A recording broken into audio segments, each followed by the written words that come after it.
Alright! Bonjour tout le monde, bonsoir, bonne nuit, bon matin, peu importe où ce que vous êtes. Maintenant... Bon matin! Yes sir, mystérieux 9 mystère. heures. Tu mets quoi dans ton café, Pascal?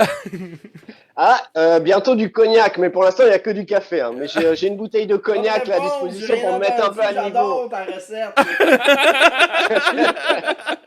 Il n'y a pas d'écouteur, t'as pas entendu? Mais ouais, yes. Ouais, super content de t'avoir avec nous. Le stagiaire, Yes. il est encore là, encore debout. Après Il 16 ramasse des heures. points de stage. Après maintenant, ouais, 16 heures. 16 heures de podcast back-à-back. Ben, quasiment back-à-back. On a eu des pauses grâce à Mysterio. Et là, à 4 heures du matin, on a décidé d'aller chercher des petits bennes européens. Parce qu'eux autres, ils veulent se lever à 10 heures. Il n'y a pas de ben au Québec qui se dit on va se lever à 4 heures du matin faire une entrevue. Hein? Hey, on a Pascal de Angry Silence. Comment ça va? Bah, ça va pas mal, je me lève quoi, tranquillement. Ouais. Je suis pas encore à votre niveau là, mais j'essaye. Ben, on est peut-être au même niveau. T'sais. Nous, on est fatigués. Toi, tu te réveilles.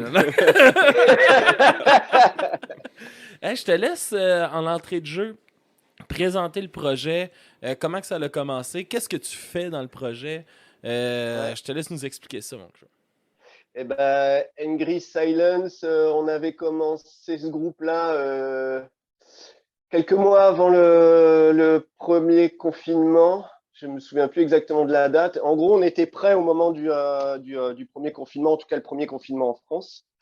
Du coup, on n'a pas joué pendant un petit moment. En fait, on a fait notre premier concert, ça faisait plus de 6 mois qu'on était déjà prêts. Et du coup, Ok. on en avait profité pour faire une démo avec un 4 pistes cassette à ce moment-là, pour commencer un petit peu à voir ce que ça pouvait donner. Et puis, j'avais envie de revenir à un truc. En fait, j'utilisais ce 4 pistes cassette déjà dans les années 90 et je voulais revenir à un truc comme ça. Moi, du coup, je fais la guitare dans Angry Silence. C'est moi qui compose à peu près toute la musique, Ok. mais pas les paroles. Mais pas les paroles, quoi. Et on est 5, c'est 2 guitares, basse, batterie, et un chanteur qui ne fait que chanter. Voilà. Ok, cool. Fait que c'est ça. Tout dans le fond, dans la composition, tout arrive vraiment avec des maquettes, dans le fond, pour tout le monde un peu. Puis vous bâtissez Ouais, à partir de ça, dans le fond. exactement, exactement. Je fais plein de propositions de musique et puis on fait le tri. Et surtout, c'est Manu le chanteur qui nous dit quand il se sent de chanter sur quelque chose, quoi, tu vois. Mais là, on aurait vraiment fait plein. J'en ai fait une quarantaine là depuis le mois de novembre. Oh, Et on est en productif, train de mon gars. travailler là-dessus. Ben ouais, mais écoute, c'est entre les histoires de confinement, le fait que ma copine est malade et que je peux pas trop bouger, ben en fait je bosse beaucoup à la maison et du coup j'ai énormément composé, j'ai mis beaucoup de ces ressentis-là, tu vois, dans cette musique et puis voilà, c'est mon exutoire, enfin c'est un de mes exutoires quoi. Voilà. Puis, justement, t'as-tu trouvé. Ben, c'est sûr que c'est plus musicalement, mais est-ce que le confinement t'a des fois ralenti dans ta création ou ça t'a vraiment propulsé un peu plus dedans Au vu que tu pouvais départ, te concentrer plus là-dessus? ça m'a bloqué. Comme pas mal de gens, enfin, pas mal d'amis musiciens, en fait, c'était assez partagé. Il y en a qui se sont mis à fond. Et moi, j'y arrivais plus. Parce qu'en fait, tout mon équilibre est reposé aussi sur le fait de faire des concerts. C'est aussi en montrant les nouvelles choses sur lesquelles j'avais travaillé à des gens, que j'avais des retours et que je savais comment avancer. Et du coup, ça m'a demandé de revoir toute cette dynamique-là. Mais après, j'ai repensé à toutes ces histoires de faire des maquettes et j'ai repensé à Robert Pollard de Guided by Voices, qui en faisait des tonnes, des tonnes, des tonnes, enfin qui en fait toujours des tonnes, qui a composé plus de 1500 morceaux comme ça.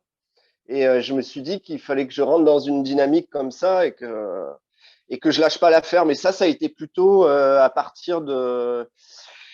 C'était pas le premier confinement, c'était quelques mois après, quoi. Le premier, j'ai vraiment pas été productif. Et puis ici, il faisait juste un temps magnifique. On se débrouillait juste pour partir de notre maison, aller se balader dans la campagne, mais pas tellement bosser sur de la musique, quoi. Toi, exactement, t'es situé à quel endroit en France? Je suis en Bretagne. En Donc, Bretagne, la oh, Bretagne, excuse. ouais, oh, mais non, il n'y a pas de souci. C'est le nord-ouest de la France, quoi. Et puis moi, je suis dans un petit village qui s'appelle le Vieux Marché, qui en gros est entre Brest et Rennes. On est à 1 heure de Brest. Brest, c'est vraiment la ville qui est tout au bout, la petite pointe de l'Hexagone, c'est Brest. OK. Et voilà, c'est une région qu'on appelle le Trégor, qui est une région très à gauche politiquement, enfin, historiquement, qui a toujours été comme ça, ce qui est un peu particulier pour un endroit rural, parce qu'en Ouais. général, les endroits, tu vois, où c'est très rural, en général, c'est très à droite, donc c'est assez particulier. Il y a même c'est assez étrange, dans mon village, il y a un pèlerinage islamo-chrétien, ce qui est un peu saugrenu, tu vois, au fin fond de la Bretagne. Ouais. Et, et du coup, c'est assez marrant. Et tu vois, par exemple, c'est la mairie de mon village, c'est d'extrême gauche, tu vois. Pour un petit village, c'est vraiment très étrange. Ah ouais, je comprends. Moi, je Puis, vais me servir un cognac. ah ouais, vas-y, sers-toi. Nous autres, on est sa boisson énergisante. Non. Très bien, vous avez raison, sinon vous ne pourriez pas tenir. Ah, moi, je viens de finir un rhum il n'y a pas trop longtemps, là, une petite boisson Ah, énergisante. Ah oui. Puis après ça, on va reprendre un autre rhum. Non. bah, t'as raison. Comme ça, on va pouvoir trinquer. Ouais. Ben oui. Puis, justement, est-ce que, tu sais, le confinement, ça a été aussi radical, mettons, que. Parce qu'on a entendu un peu plus parler de ce qui se passait, mettons, en France, puis Paris, puis tout ça. Est-ce que ça a été aussi radical que ça chez vous, ou vous étiez un petit peu Alors, plus libre? j'ai envie de dire que ça dépend des endroits où tu te trouvais. Enfin, de ce que j'en sais, parce qu'en fait, moi, j'ai pas trop bougé, contrairement à d'autres. Mais j'avais quand même pas mal d'amis qui continuaient à bouger, hein, qui en avaient un peu rien à foutre, OK. ou qui se débrouillaient avec des autorisations diverses et variées pour pouvoir bouger. Nous, on pouvait faire à peu près ce qu'on veut, parce que nous, on est à la campagne, donc si tu veux, les gendarmes, ils n'étaient pas non plus à attendre à chaque coin de rue. Et puis, il y a plein de petites routes et il suffisait. Nous, il y avait plein de petits trucs. Comme les autorisations de sortie étaient valables, je ne sais plus, pendant un certain nombre d'heures, c'était, je sais plus, 1 heure ou 2. Eh ben, tu te préparais, tu vois, 5 autorisations de sortie avec 1 heure différente. Et puis après, Fuck the suffisait de system. sortir. Voilà, on fait ce qu'on peut, quoi. Tu vois, on fait ce qu'on peut. Mais après, on voyait pas grand monde parce que il y avait pas mal de. Nous, on a pas mal d'amis qui sont dans des petites communautés punk, tu vois, ici Ouais. à la campagne, et qui ont un peu fermé leur lieu parce que bah, ils n'avaient pas envie de se faire contaminer, comme ils étaient assez nombreux dans ces lieux-là, et qu'il y avait enfin, il y avait aussi des personnes fragiles dans ces lieux-là. Et ben ils ouvraient plus trop leurs portes, quoi. Du coup, on voyait pas énormément de gens. On était quand même assez isolés, moi et ma copine, quoi. OK. Et après, on faisait une émission de radio, justement. Donc ça, c'était assez rigolo. Ah oui, vous êtes parti ça durant le confinement, un petit Bah podcast. ouais, ouais, c'est ça. On faisait un truc. C'était la radio des confins, ça s'appelait. C'était une radio autogérée qui s'est montée en Bretagne.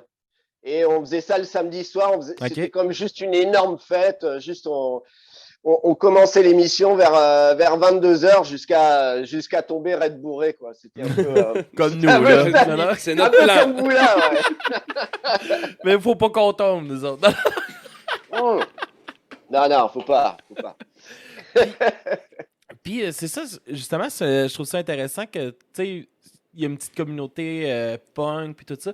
Comment que t'es rentré en contact, justement, avec cette culture un peu marginale, la contre-culture punk, dans, justement, une région comme la tienne? Puis tu sais, comme, qu'est-ce que ça... Quel pourcentage, mettons, de... Non, pas pourcentage. Attends, Quel mais- impact ça a eu? Ouais, quel impact a justement la communauté punk dans des régions rurales comme la tienne? Là? Alors, je vais revenir un petit peu en arrière. Du coup, moi, j'ai grandi dans la banlieue de Paris.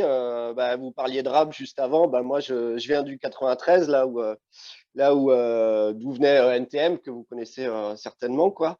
Et il y a une ville dans le 93 qui s'appelle Montreuil, Ouais. qui a cristallisé un petit peu toute la culture punk alternative française dans les années 80 avec tous les squats qu'il y avait, les Berruriers Noirs, etc.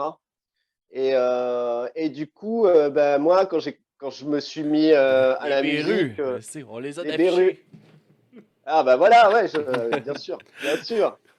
Et du coup, bah moi, je suis de 1980, donc j'étais un petit peu petit pour vraiment traîner dans cette première génération, tu vois, de squat des années 80.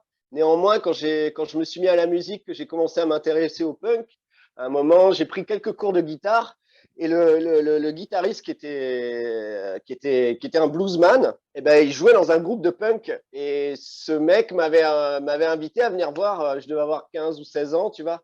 Il m'avait invité à venir voir un concert de son groupe de punk dans un petit bar associatif qui était dans un centre commercial à Montreuil, tu vois. OK.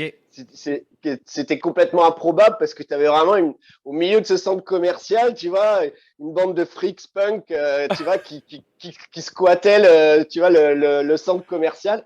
Et j'ai trouvé ça assez fascinant et du coup, j'ai commencé à traîner avec tous ces gens. J'étais assez timide, donc je me suis pas tout de suite inséré là-dedans. C'est paradoxalement quand j'ai été contacté par des groupes DIY punk américains que j'ai commencé à vraiment essayer de m'impliquer dans la scène punk pour justement pour organiser des concerts pour ces groupes américains qui venaient en France. Et puis très rapidement, je me suis retrouvé à jouer en Bretagne parce que la Bretagne, c'est certainement la région la plus rock en France, OK. tu vois. Euh, Certainement du fait du lien de la culture bretonne avec la Grande-Bretagne, parce qu'en fait, c'était un petit peu, c'est un petit peu la même culture, quoi, si tu veux. Sachant que ben, en Bretagne, il y a même un dialecte breton, tu vois. Enfin, il y a un truc assez particulier ici. Et il y a toujours eu une scène punk très active. Et du coup, moi, au bout d'un moment, j'en ai eu marre de la banlieue parisienne. Et du coup, quand s'est posé la question de où est-ce que j'allais partir, ben, très rapidement, c'est la Bretagne qui m'est venue en tête parce que les gens sont super, ils s'organisent hyper bien. Enfin, en tout cas, disons du côté éthique un petit peu dans Ça te ce dans quoi rejoignait plus. voilà, c'est ça. Et, du coup, pour revenir ensuite à ta dernière question, l'impact du punk en Bretagne serait compliqué de dire à quel point, tu vois, il y a beaucoup de punk. Je dirais quand même que, comme un peu partout en France, c'est quand même assez vieillissant. Il y a de moins en moins de nouvelles générations qui arrivent, même si il en arrive quand même, quoi, tu vois. Mais je trouve, par exemple, que la ville de Brest, dont je vous parlais, là, qui est au bout de la pointe de l'Hexagone, pour moi, c'est la seule vraie ville rock en France, quoi. Tu vas à Place Guérin, d'ailleurs, j'y suis allé hier, et ben, tu vois tous les petits bars et tous les gens qui sont en terrasse, c'est que des punks, quoi, tu vois. Et ça, c'est assez. Tu verras pas ça dans le reste de la France. Tu verras pas ça à Paris, certainement pas à Paris, qui s'est beaucoup trop embourgeoisé Tu viens de pour me avoir. nommer ma nouvelle destination de rêve. C'est vrai. Ouais. Ouais. Jusqu'à la semaine passée, c'était rendu le Traxide. À ce temps, je vais aller là. Ah ouais? C'est juste un peu plus cher de gaz. C'était drôle parce que c'est ça, lui, il est, Kevin, là, ça fait une couple de fois qu'on en parle, mais tu sais, il est vraiment plus de la culture. Oh, tu nous as-tu? Yes? Tu nous reçois? Ouais, c'est con? Ouais, je suis revenu, Ok. ça freeze. Et Kevin, tu sais, il est plus dans la culture rap et tout ça. Puis moi, j'ai toujours été un peu plus dans la culture punk. Puis à Montréal, on a un endroit vraiment qui est plus. Mythique. Ben oui, un endroit mythique pour la scène punk underground Et de la Foufoune ville. électrique. Non, c'est pas les Foufounes électriques. C'est Foufounes plus électriques, underground. c'est rendu trop mainstream. Là. Non, non. Ah ouais, ah, Ouais, tu vois, ouais. je savais pas. Mais Ben, c'est. quand il a un bon quand background. tu jases avec un gars de Grande-Bretagne puis qui te cale les faufounes électriques, c'est que c'est rendu trop grand public. Là, ça s'appelle le Traxid, puis c'est justement un peu fait sur le modèle des squats punk européens, justement, qui est tout. Tu sais, c'est une vieille place où ce que les punks sont rentrés là-dedans, ils se sont fait des logements, il y a des trucs de création, ils ont fait un genre de bar clandestin à travers ça, où il y a des shows, c'est Bring Your Home Beer, puis ça fume en dedans, puis c'est all age, là, mais je t'amène pas ton enfant là tu sais. Mais on est allé là, on a fait un enregistrement justement du podcast dans cette salle-là, puis Chris, on a trippé tous les deux ben raide, puis là, tu nommes cette ville-là, Chris, je veux aller là. L'année prochaine, mon gars, check nous bien enregistré en Bretagne. Non. Ah bah t'hésites pas, nous on a de la place hein, à la maison. En plus on a une gare, pas loin, donc il y a même moyen de venir en train, tu vois. Yes! Pas Faut juste hésiter. prendre l'avion pour se rendre. Non. Puis, ouais, fait que là, t'arrives en Ah, Bretagne. je t'entends mal. Oh, tu m'entends Pardon. mal? Allô? Là je t'entends, ouais, je Yes. t'entends. T'arrives en Bretagne, comment tu te sens justement là, tu pars parce que t'es tanné de cette banlieue-là, tu veux t'en aller dans un endroit où que tu crois que ça te ressemble plus. Comment que tu t'arrives là, comment que ça se passe ton changement de place? Eh ben ça s'est hyper bien passé. Après je connaissais déjà pas mal de gens, notamment des groupes pour lesquels, parce que je fais aussi un petit label et du Ok. coup je sortais déjà des disques pour des groupes bretons. Donc il y avait pas mal de j'avais déjà pas mal d'amis dans cette communauté-là, tu vois, en Bretagne. Mais ce qui m'a plu aussi en arrivant dans mon village, c'est que eh ben, je me suis mis aussi à traîner avec des gens au-delà de la communauté punk, tu vois, juste des gens qu'on pourrait dire normaux, entre guillemets, tu vois, et ça m'a fait du bien. Le seul truc qui m'a fait bizarre et que j'appréhendais un petit peu, c'est que moi, je venais du 93, j'habitais dans une cité HLM, on appelle ça. Je sais pas comment vous dites, vous autres, au Québec, mais c'est les logements, tu vois, Habitation dits à logement sociaux, tout ça. modique. Et du coup, dans mon quartier, c'était essentiellement une communauté noire. Moi, c'est un peu comme à Hochelaga, je dirais peut-être, tu vois. Mhm. Tu connais Du donc coup, bien Montréal, toi. Chris. Ouais, Non, non, d'un coup, là. tu connais donc bien Montréal, toi. bah, un petit peu, mine de rien, on a aussi des Québécois en Bretagne, parce que Ah ouais. notamment juste à côté, les maraîchers bio, c'est un couple. Eh ben, la nana, Jamie, elle est québécoise, tu vois. OK. Et on a aussi un autre pote là dans une communauté punk là juste à côté qui est québécois, qui est reparti d'ailleurs en Amérique du Nord. Il nous a laissé, du coup oui, bah on s'intéresse. Comme on se disait tout à l'heure en off, on s'intéresse à ces cultures mutuellement, je crois, tu vois. Et bref, pour en revenir à ce que je disais, le seul truc que j'appréhendais, c'est que du coup, ici, c'est très très blanc, tu vois, en Bretagne. Et du coup, c'est vrai qu'au départ, cette absence de diversité, tu vois, ça m'a fait un peu bizarre.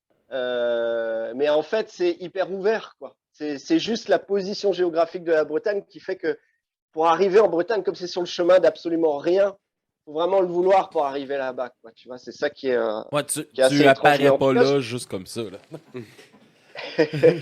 Tu débarques du train parce que c'est la dernière station. ouais, voilà, mais c'est ça. Tu t'es endormi et puis tu te réveilles à Brest, quoi. Merde, je suis au bout du monde, quoi. Je suis au bout du monde.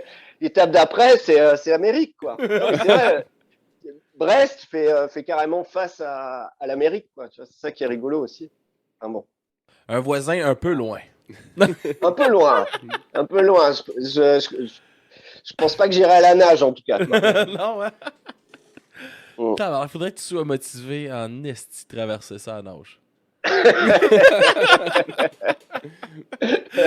Alors, juste ceux-là qui font ça. Il y en a une, En là, voilier. une Québécoise là, qui a fait ça, un genre de kayak un peu. Ah, Là. je sais pas. Ouais, c'est un canot, je sais pas trop, là. Puis, tabarnak, ils sont motivés. Ah oui.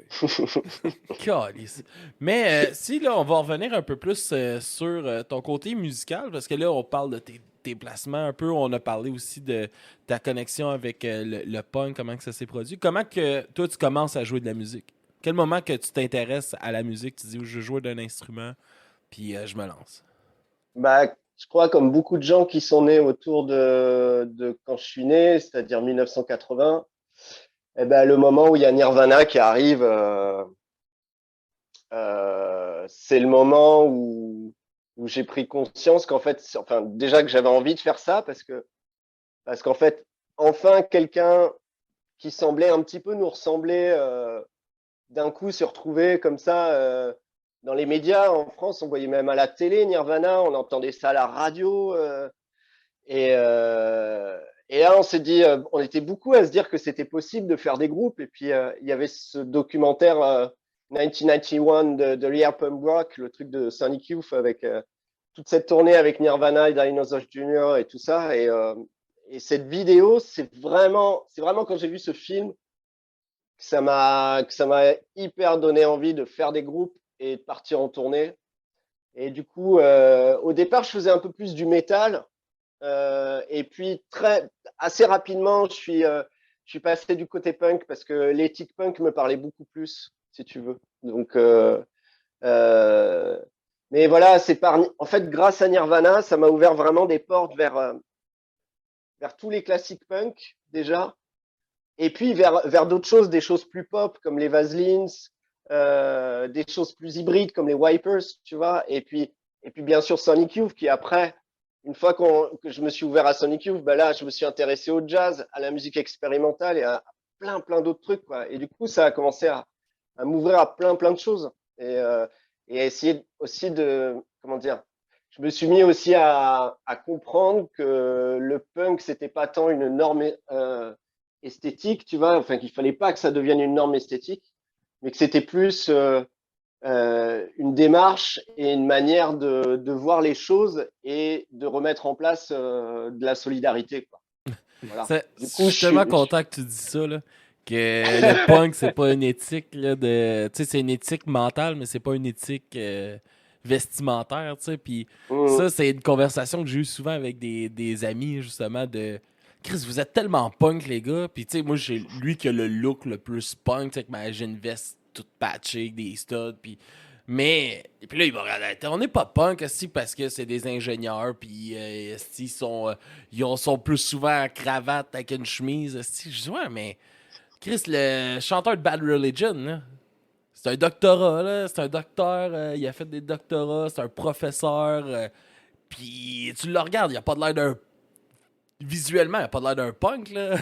c'est pas ça, ouais. c'est toute votre mentalité, les gars. Après, vous l'êtes, nous autres, on avait un gros festival qui s'appelle le Rockfest. T'sais, vous êtes au Rockfest à tous les ans, vous n'en manquez pas un parce que vous tripez cette musique-là, vous l'appliquez, la mentalité. C'est surtout une mentalité en arrière de tout. Ben là, oui. Oui. Bon, après, je pense que chacun a le droit de se réapproprier la chose comme il veut et c'est aussi ça la force du punk, je crois. Tu vois, il y en a qui peuvent considérer que c'est un style de musique, il y en a qui le voient du côté d'éthique, il y en a qui mélangent ces choses-là, il y en a qui vont avoir encore d'autres idées de la chose. Mais c'est ça que j'aime bien, c'est que c'est pas un truc imposé, c'est quelque chose qui est ouvert et qui pour moi fait écho au mouvement Dada, tu vois, qu'il y a eu en France, en Suisse, tu vois, avec Marcel Duchamp et tout ça. Pour moi, Marcel Duchamp, c'était un punk avant que les punks existent, quoi, si tu veux. Et bref, enfin voilà, à chacun de se réapproprier la chose. C'est ça que je pense. Puis il y a une affaire là. Est-ce que vous avez pas mal de ça, vous, en Bretagne, des polices du punk? Des polices du punk. Ça, c'est pas assez punk. Ça c'est pas punk parce que c'est pas le punk qui écoute. Eh ben, ça, c'est plus un phénomène de grande ville, je dirais. Ouais. Pas tellement ici. Non. Pas tellement ici. Non. C'est que vous êtes chanceux. Non. Ouais. Non, mais la communauté punk en Bretagne est quand même vraiment très ouverte et c'est des gens très gentils et accueillants, quoi. Vraiment. C'est pas du tout comme certains punks de grande ville qui se regardent, tu vois, qui sont plus hipsters et plus, tu vois, plus, comment dire, snob. Voilà, c'est le mot. C'est le mot, en fait. Ouais. Il y a aussi plein de snobs dans la communauté punk. Qui va un peu à la contre-culture du punk. Être snob, c'est crissement pas punk. À des moments, ça police du punk! T'es devenu une police du punk, c'est ça que j'allais dire. Je suis une police du punk, Mais cool, man. Puis, c'est... Tu sais, le punk, souvent, on va dire c'est engagé, ça dénonce beaucoup. Comment que le punk est dans votre musique? comment elle se reflète, oui, musicalement, mais au travers de vos textes, comment vous appliquez cette éthique-là dans votre musique? Bah écoute, Manu, le chanteur, c'est quand même quelqu'un d'assez. J'ai pas envie d'employer le mot militant. Je suis pas sûr qu'il aimerait que j'emploie ce mot-là, mais c'est quelqu'un qui participe à pas mal d'actions antifascistes et diverses actions comme quand ils organisent pour le Nouvel An, ils organisent en général une sorte de carnaval devant une prison, tu vois, à Brest pour tenter de faire une animation pour les gens qui sont dans la prison. Tu vois, il fait plein de trucs comme ça. Et puis c'est quelqu'un qui vient euh, comme comme à peu près tout le monde dans ce groupe de famille de gauche avec vraiment ces notions que j'utilisais tout à l'heure de solidarité qui sont très très fortes dans toutes nos familles. Et, euh, et même si nos familles viennent pas exactement des mêmes gauches, Manu, le chanteur, son père était plutôt anarchiste, tu vois, et plutôt militant pour le droit des personnes qui sont en situation de handicap, quoi.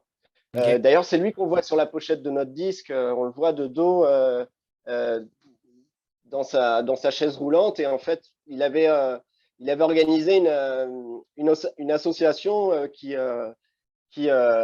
organisait des soirées de soutien pour collecter des fauteuils roulants et les apporter jusqu'au Pérou. Et en fait, la pochette du disque, tu vois sur le recto, c'est le départ vers le Pérou. Et de l'autre côté, c'est l'ouverture du conteneur une fois arrivé au À Pérou, quoi. destination. Et du coup, Manu, il y a toujours un contenu, enfin toujours. Souvent, il parle de choses politiques, mais sans être didactique, quoi, si tu veux. Il est pas. Et je crois que je partage aussi ce truc-là. On n'est pas à scander des grands slogans et Vous n'êtes pas à comment la dire, des Béru, grandes mettons. solutions. Ben, oui, non, c'est vrai que c'est pas le même, c'est pas exactement la même chose. Même si les Berus, je dirais pas qu'ils étaient didactiques, tu vois. Ça restait ouvert et enfin, si tu veux, il y a pas mal de gens qui se moquent des Berus dans la scène punk française. Moi, j'ai énormément de respect pour eux. Et puis, enfin, comment dire, je trouvais que ce qu'ils racontaient, ils avaient justement quelque chose de très porteur, quoi, de très Mhm. porteur. Mais, euh, mais en tout cas, pour en revenir à Manu, ben, il mélange un petit peu beaucoup de choses, son expérience personnelle avec ses ressentis politiques, mais encore une fois, il n'est pas à dire aux gens, voilà, j'ai la solution et voilà, c'est ça qu'il faut faire, quoi. Il raconte Il y a surtout mieux ce qu'il amener à vit. réfléchir, mettons, à travers ses textes, à se remettre en Voilà, question. Puis... ouais. En tout cas, il arrive à se raconter et je crois qu'il arrive à mieux se raconter que dans la vie. C'est quelqu'un d'assez réservé dans la vie. Il est assez timide, quoi. Et il a du mal à exprimer ses sentiments souvent quand on discute juste, tu vois, comme ça avec lui en soirée. Et là, il y arrive beaucoup plus. Enfin, c'est assez touchant à chaque fois qu'il arrive et qu'il place ses textes. Ben ouais, non, bref, voilà, j'aime beaucoup ce mec. Mais c'est le fun de voir, tu sais, de te voir l'exprimer de même. Tu sais, t'as de l'air de. Tu sais, je dirais pas une admiration, mais tu sais, d'avoir un gros respect pour son travail, pour ce qu'il fait, pour la personne qui est. Puis ça a de l'air de. Tu sais, je pense que ça prend ça dans un band. Tu sais, il faut que tu aies cette confiance-là, cette voyons, comment je pourrais dire ça? Dynamique. Ouais, cette dynamique-là avec tes partenaires, justement, que Mhm. tu sais, vous êtes concentrés sur les mêmes idées, les bands s'en vont dans la même direction, il n'y a pas de divergeur trop, puis Divergence. ouais, divergence, en tout cas. Là. Ah, c'est pas grave. C'est quoi, t'es Regarde-moi, rendu dictionnaire, là? Non? à partir de maintenant, je fais juste te corriger. J'ai plus d'opinion. Je suis plus capable de réfléchir. Fait que je fais juste te corriger, puis ça va être ça pour les 10 prochaines heures. Tabarnak. Et en tout cas, pour rebondir sur ce que tu dis, ce respect, il est vraiment entre les 5 personnes quoi, du groupe. On se respecte énormément et on est des personnes très différentes. on sait pas tous faire les mêmes choses, mais tout ça est très complémentaire. Et moi, j'ai joué avec beaucoup, beaucoup de gens, mais c'est la première fois qu'il y a une véritable osmose comme ça entre les 5. On se comprend, on a envie d'aller dans la même direction et on se fait confiance, quoi. Et on arrive à se parler aussi. Ça, c'est hyper chouette parce qu'il y a des groupes où, alors je sais pas si c'est la culture française ou quoi, mais il y a des gens qui arrivent pas à se dire, quoi, quand il y a un souci, quand il y a un truc, et il faut résoudre ça tout de suite, quoi, parce que après les choses, elles deviennent larvées, Ça prend de et puis l'ampleur pour rien. Là. ben voilà, ben ouais, les choses s'accumulent, et puis après bah après c'est trop tard au bout d'un moment, quoi. Mais là, non, il y a une super dynamique, il y a une super dynamique. Ouais. Ah, c'est le fun. Puis toi, comment justement, tu dis que c'est toi qui composes musicalement beaucoup dans le groupe. C'est comment ton procédé de composition, justement? Tu sais, t'as l'air d'avoir beaucoup d'influences, de beaucoup de genres, puis tout ça, comment que tu merges tout ça dans ta tête pour sortir le son Angry Silence qu'on peut entendre? Ben, il est venu un peu tout seul. Au départ, Manu, du coup, le chanteur, il voulait qu'on fasse un groupe plus garage à la Dead Moon. Je sais pas si vous voyez ce groupe de Portland aux États-Unis. Mhm. Et puis, j'ai commencé à essayer de faire des choses un peu dans ce style.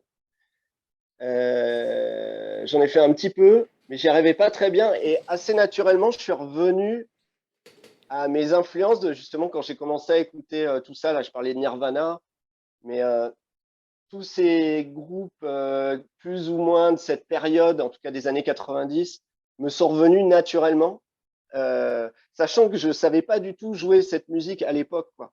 Donc je te disais, je faisais du métal et puis après je suis rentré dans le punk. Mais maintenant, avec tout ce recul, si tu veux, d'avoir écouté tous ces trucs depuis longtemps, j'ai l'impression que c'est rentré vraiment en moi, tu vois. Et hyper naturellement, je me suis mis à revenir à ce son et sinon, par rapport à ta question sur comment je fais pour composer, là, ça commence à faire, je dirais, 1 an que je m'impose de pas bosser à l'avance que je vais enregistrer. Je descends dans mon local, dans mon petit basement, là, juste en dessous. Je prends 5-10 minutes pour réfléchir à un morceau à la guitare, avec une structure très très simple qui peut être temporaire, mais qui sera peut-être le truc final. J'enregistre ça en moins de prises possible. En général, de toute façon, la première guitare, je la refais à la toute fin, de toute façon. Et puis après, OK. je construis comme ça. Je mets une deuxième guitare ou une basse, et puis une batterie que je tape en direct sur une boîte à rythme, en fait, pour éviter de faire trop de boucan tout le temps dans la maison. On se démerde Et comme du on peut aussi. Ben voilà, c'est ça. De toute façon, c'est Tant pour que faire ça de la marche, hein? démo. Ben oui, c'est Ben ça, c'est les ouais, maquettes. ben ouais. Mais moi, mon idée, c'est d'aller le plus vite possible pour laisser parler le plus l'instant, en fait. Il va y avoir encore de temps en temps des morceaux que je vais bosser, tu vois. Je vais avoir une idée, puis je le bosse là avec la guitare, je me balade dans la maison, je réfléchis à la structure, Sais-tu à comment sais-tu améliorer comment le moi truc. je fais ça de maquette? Comment, pardon? Sais-tu comment que moi je monte ça de maquette pour une chanson? On n'entend rien parce que c'est trop proche de nous autres. Change de pièce! Change de pièce, c'est. Sais-tu Tu comment disais je quoi? fais ça, Tu moi, voulais- une maquette? Il tu veut disais savoir quoi? si tu sais comment qu'il fait ça une maquette. Ah bah moi je veux bien savoir, ouais. Vas-y, explique. T'arrives là, c'est tout le temps le même début. Do, do, do, ré, do, fa, do, ré, la, ré, dra, la. Pas mal. C'est tout. Bon, bah, chacun sa recette, hein. Ah oui!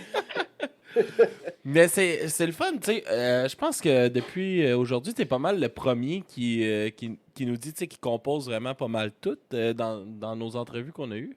Ouais, on en a eu un autre, là. Je pourrais plus te dire qui est rendu à cette heure-là, mais Ouais. c'est un processus. Ouais, Il y en avait pas d'autres. Tu es le premier, Pascal. c'est. Bref, c'est sûr que juste après qu'on soit revenu En tout cas, le fait de monter des maquettes puis d'amener ça au band, là, ouais, c'est quelque chose, un processus plutôt rare. Ouais, mais c'est ça, puis est-ce que des fois, ça te touche un orgueil, mettons que ta maquette, ça passe pas, là? Non, pas vraiment. Pas Non? vraiment. Non, et ça, c'est un autre truc qui est Qui est très très bien à chouette dans ce voir. groupe. Dans ce groupe, c'est que tout le monde laisse son ego de côté. Nous, notre idée, c'est d'arriver à faire des bons morceaux d'Angry Silence et que tout le monde soit content de les jouer. C'est ça qui est important. Ah ouais. Moi, de toute façon, s'il y a des trucs que les autres aiment pas ou tu vois où ils ont pas d'idée, où ils se disent que ça va pas le faire. De toute façon, si je les trouve bien, je vais les maqueter dans mon coin et je vais les terminer quoi. Tu vois, j'ai un peu ce projet-là. Une fois on aura fait là le deuxième album, je vais récupérer tout ce qu'on n'a pas retenu, faire un tri encore dedans et me faire un truc tout seul, quoi, tu vois. Ok. Très lo-fi avec, tu vois, un peu la méthode que je t'expliquais, peut-être pour la batterie faire un peu mieux quand même, mais faire très lo-fi et finir ces morceaux-là. Donc, c'est pas grave, enfin, tu vois, et de toute façon, il faut mettre des trucs à la poubelle, faut pas, enfin, tu vois, euh, je pense que c'est rare les gens qui mettent pas à la poubelle, quoi. Enfin, en tout cas, il faut, Ben, parce c'est que, normal d'en mettre, là. Ça, c'est mais sûr. ouais, Mais il y en mais a des ouais. fois qui font plus mal au cœur que d'autres, là. Ouais, mais c'est comme ça. C'est comme ça. Il y a des Ah moments où ouais. on n'y arrive pas, ça donne rien. Et puis c'est pas grave, sinon tu fais ta maquette dans ton coin, tu vois. Mhm. Et ouais, non, je crois il faut savoir jeter, quoi. C'est hyper important. Hyper important. Ah oui, clairement. Puis, justement, là, tu parles d'un deuxième album qui s'en vient. Vous êtes dans l'écriture, là. Tu disais que tu avais une quarantaine de chansons de faites. Comment Ouais. comment la sélection, justement, des chansons va se faire? Est-ce que vous avez déjà quand même une idée de la direction que vous voulez prendre pour cet album-là? On n'a pas d'idée directrice très définie. Euh, Disons que là, on est en pleine discussion, essayer de voir quels morceaux on va prendre, mais c'est surtout Manu qui a le dernier mot parce que c'est à Manu, le chanteur, du coup, de se sentir de mettre du chant là-dessus, quoi. Que ce morceau lui donne une idée. Donc, il a un peu le dernier mot sur la sélection finale, même si tout le monde a un petit peu dit ce qu'il aimait, ce qu'il aimait pas, tu vois. Et Ouais, parce que ça va pas bien si on n'est pas capable de mettre de paroles à la toune, là, non? bah non, mais là, du coup, on a une moitié d'album déjà de composé et prêt. Et on va voir, enfin, peut-être qu'on en mettra beaucoup plus en place que ce qu'on pensait pour pouvoir resélectionner encore derrière. Parce que je pense on va les remaqueter avant de faire le disque. Ça j'y tiens vraiment et on est tous d'accord sur ce truc. C'est hyper important de voir comment ça rend déjà enregistré pour savoir ce qu'il faut encore rectifier, les petits détails, les petites choses pour que ce soit un disque agréable à écouter à la maison, quoi. Parce que c'est une chose d'arriver à faire des morceaux que tu joues devant les gens et que ça marche, mais c'est une autre de faire un truc qui va marcher à la maison, quoi. Et du Mhm. coup, ce truc, il est important à réfléchir. Et, du coup, on va remaqueter tout ça avant de faire le disque. Et je pense pareil, on va le maqueter très low-fi, certainement aux 4 pistes. Parce qu'au moins là, il y a pas, tu vois, tu peux pas tricher avec un 4 pistes. Tu sais tout de suite si le morceau il vaut le coup. Et surtout, il faut faire des belles interprétations, sinon ça sonne pas parce que tu peux pas retoucher quoi. Ah ouais. Euh, Merci, man. Je vais laisser un peu parler des deux chansons qu'on va faire jouer, qui est Another Sunday Night et... attends une minute, je vais aller chercher le nom. Dark End of the Street. Est-ce que c'est des singles qui sont déjà sortis du prochain album ou c'est sur l'album Ça précédent? c'est sur le premier. C'est Ça le c'est premier, sur le yes. premier. Another Sunday Night, c'était un des premiers morceaux que j'avais fait pour Angry Silence. Les paroles de Manu, bah, c'est assez simple, ça parle d'avoir une relation à distance avec quelqu'un, quoi, une relation amoureuse à distance, et puis de partir le dimanche soir d'être triste de ça, quoi, tu vois.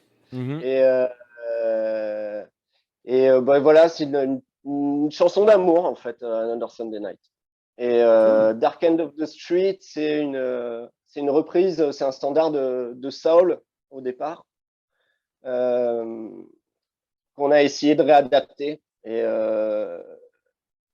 que j'aime bien. Enfin, moi, j'aime beaucoup ce morceau et j'étais assez content qu'on arrive à le réadapter en rock and roll, quoi, un petit peu. Et voilà. Je sais pas quoi dire de plus sur ces morceaux. Mais non, c'est bien correct. Puis, fait qu'on va finir ça, notre entrevue avec ça. Avant, j'ai une autre petite question. Est-ce qu'il y a une raison pourquoi que vous avez décidé d'aller vers l'anglais pour le groupe au lieu de rester dans le français? Ou est-ce que vous avez des plans de faire aussi du français à travers, vu que c'est probablement votre langue maternelle? Là? Bah ouais. Bah moi, j'ai longtemps chanté en anglais jusqu'à venir pour la première fois aux États-Unis à Bloomington dans l'Indiana avec une démo de mon groupe de l'époque et de faire écouter ça à mon pote Spoonboy qui est de Washington DC mais qui habitait à Bloomington à cette époque-là. Et écoute ça, il me fait Pascal, c'est super votre démo, mais par contre j'ai une question, c'est pourquoi vous chantez en anglais parce que je comprends pas la moitié de ce que vous chantez. Et, et à partir de ce moment-là, j'avais arrêté de chanter en anglais. OK. Je me suis mis vraiment dans le français à fond. Et dans le même temps, j'ai progressé en anglais parce que je faisais de plus en plus des allers-retours avec les États-Unis. Et puis, du coup, moi, j'étais vraiment, vraiment dans le français, quoi. Quand on s'est rencontré avec Manu, j'ai essayé de le pousser pour qu'il aille vers le français parce que lui, il chante tout le temps en anglais. Mais lui, il a une relation à l'anglais qui est particulière parce que son meilleur ami d'enfance est anglais. Et du coup, il a vraiment appris à parler anglais quand il avait 5-6 ans, quoi. Du coup, il a une relation à l'anglais, je pense, qui est plus proche comme la vôtre, quoi. Tu vois? Il a vraiment grandi avec cette langue. Ça va peut-être te surprendre, là, mais on parle pas un mot anglais. Ah, j'y crois pas une Non, c'est seconde. pas vrai. Je peux dire I've learned my English and listen Eminem, so I can say fuck you bitch, mom work on a night shift. Mom Ça, spaghetti! Mom spaghetti!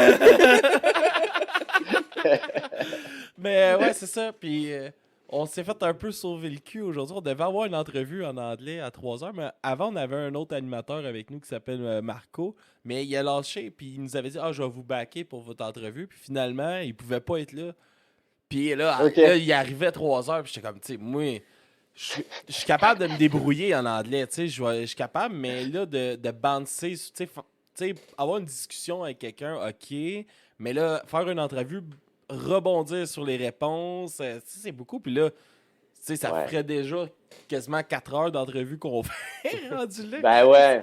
Bah Fait que, oui. tu sais, il y a déjà un peu de fatigue qui embarque, un peu de. Tu sais, veut pas, il y a un automatisme aussi qui embarque à travers nos questions. Tu sais, on peut pas se permettre d'aller aussi profond qu'on irait normalement dans une entrevue qu'on ferait 2 heures, tu sais, habituellement. Mais là, j'étais là, ah non, tabarnak. Puis finalement, ils sont pas venus. Fait qu'on a Sauvé. fait 1 heure de musique, on a jasé, on a mis de la musique, on s'est remis, tu sais, on s'est comme rebagué de même, mais j'étais comme, oh, un mal pour un bien. Tu sais, c'est plate parce que musicalement, je les trouve super bons. Ils s'appellent Ship of Fools, ils sont très très bons, c'est un band de l'Ontario. Mais là, j'étais, tu sais, je trouve ça plate parce que j'aurais aimé ça, en apprendre plus sur eux à travers cette petite entrevue-là, mais bon. Ça se fera une prochaine fois, là. Ça a l'air Ouais. Et encore. peut-être pas à 3h du matin, donc Non, tu seras c'est ça. plus à l'aise pour pouvoir faire l'entretien en anglais. Mais je Ben comprends, oui. Fait que vraiment. je vais te laisser plugger un peu où est-ce qu'on peut vous suivre, où est-ce qu'on peut trouver votre musique, comment c'est quoi les meilleures façons là, de vous voir aussi pour ceux-là qui sont en Bretagne qui veulent vous voir en show, qu'est-ce qui s'en vient pour vous?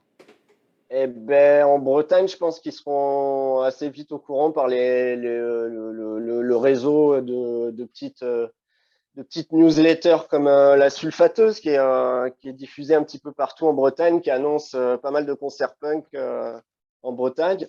Et puis, sinon, sur Bandcamp, il y a une page Angry Silence où il y a moyen d'écouter du coup la démo et le premier album.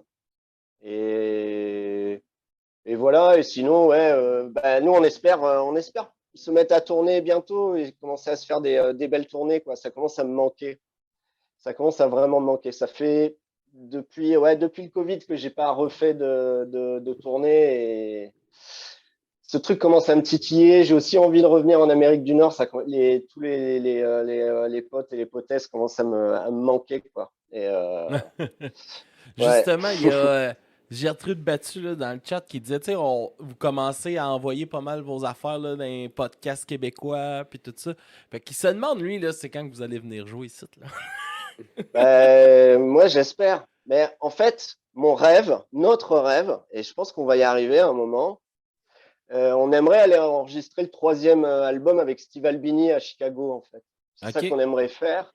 Et du coup, en profiter pour faire une tournée vers la zone de Chicago, pourquoi pas l'Est, et monter jusqu'au Canada, quoi. Ouais.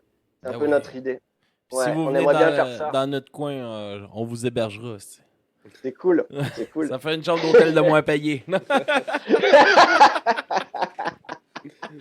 Hey, merci beaucoup de ton temps, de t'être levé ce matin pour passer ton premier cognac de la journée avec nous.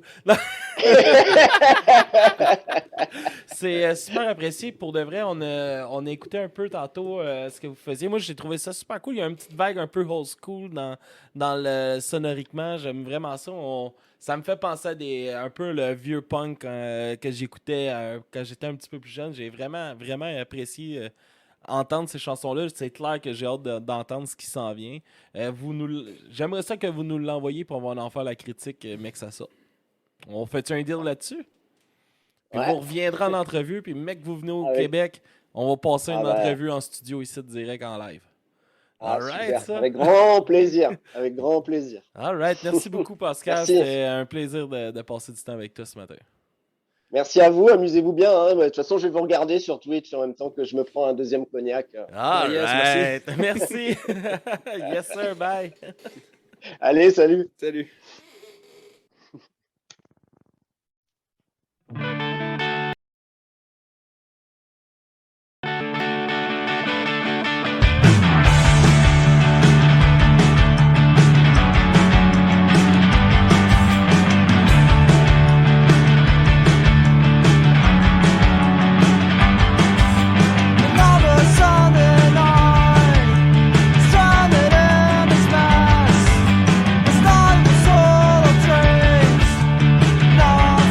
It's not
at the dark here of the streets. That is where we always meet. Hiding in shadows where we don't belong. Living in the darkness to hide the wrong. You and me at the dark end of the street.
20 ans que tu travailles sans jamais manquer une journée d'ouvrage. Toi tu vis le rêve américain, la petite routine pis tout va bien. Mais là tu rentres à job un bon matin pis on mis la clé dans le moulin. Ton fonds de pension, ton gros salaire, des années de service partis en poussière.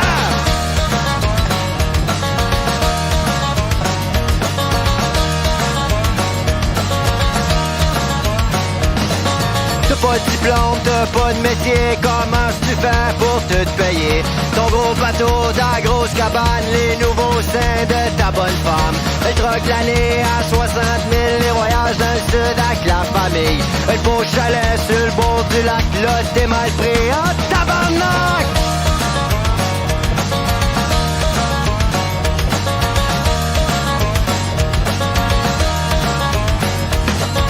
Tu montes en ville pour qu'on t'engage, mais y'a pas personne qui a de l'ouvrage. T'es ben trop vieux pour travailler, t'as mal dans le dos, tu vas te laisser. Mais là tu trouves une job dans le bas de l'échelle, tu ramasses la marde avec une pelle. 11 piastres de l'heure, c'est pas grand chose, tu peux même plus gâter ta grosse.